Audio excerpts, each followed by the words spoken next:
Hello guys, सभी को राधे राधे, जय श्री कृष्णा। आज हम देखेंगे अरब सागर की नदियां कि भारत की कौन कौन सी नदी अरब सागर में गिरती है। क्योंकि जो भारत की मैक्सिमम नदियां हैं वो कहाँ पर गिरती है, वो गिरती हैं बंगाल की खाड़ी में। लेकिन कुछ नदियां हैं जो अरब सागर में गिरती हैं। तो देखते हैं अरब सागर में कौन कौन सी नदियां गिरती है। सबसे पहले हमारी लूनी नदी है। लूनी नदी कहाँ पर गिरती है, अरब सागर में गिरती है। फिर है हमारी साबरमती नदी। साबरमती नदी भी हमारी कहाँ पर गिरती है, अरब सागर में गिरती है। माही नदी भी हमारी अरब सागर में गिरती है। और नर्मदा नदी जिसका उद्गम होता है अमरकंटक से। कहाँ से, अमरकंटक से होता है, मेकाल पठार में है।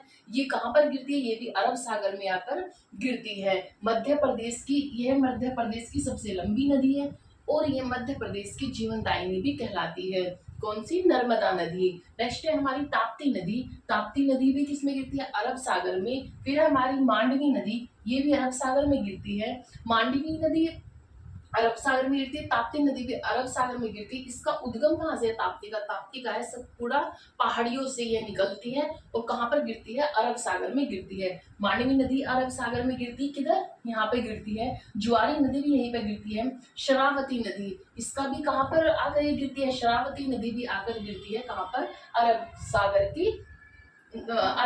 में। कहाँ पर, अरब सागर में। ये कहाँ से निकलती है, कर्नाटक से होती हुई कहाँ पर गिरती है, अरब सागर में गिरती है। एक है भरतपुंजा। भरतपुंजा नदी भी कहाँ पर गिरती है, भरतपुंजा नदी भी गिरती है अरब सागर में। फिर है पेरियार। पेरियार नदी भी अरब सागर में गिरती है। पुम्बा नदी भी अरब सागर में गिरती है। तो कौन कौन सी नदी अरब सागर में गिरती है, लूनी नदी, माही नदी, साबरमती नदी, नर्मदा, ताप्ती, मांडवी, ज्वारी, श्रावती, भरतपुंजा, पेरियार और पुम्बा, ये नदियां हमारी अरब सागर में गिरती है। थोड़ा सा इसका देखते हैं।